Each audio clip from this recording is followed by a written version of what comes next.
This is a tractor attachment that we call disc and blade attachment, pretty much to solve our shoulder drop-off problems. This disc right here pretty much pulls up all the materials on the shoulder, and we included this also just to save us from extra trips. With a grader. For the grader, no, yeah. Back with a grader after you pull it up, Yeah. the windrow it back off. Okay. Now you just put it in one pass. The disc brake brings it up and it has a blade to take And it there's a right blade. back off. Yep. This was kind of fabricated in our district. Also the blade.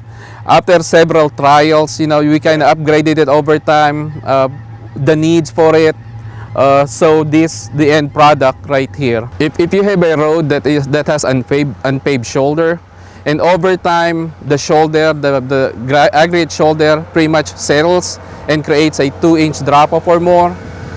That's the time we use this tractor attachment to solve any problems that we have, which, like Ben said, it's a safety hazard to the traveling public. We kind of figured, since this was readily available at that time, and we have tractor that can pretty much pull this, disc, we kind of came up with that idea that put this into good use.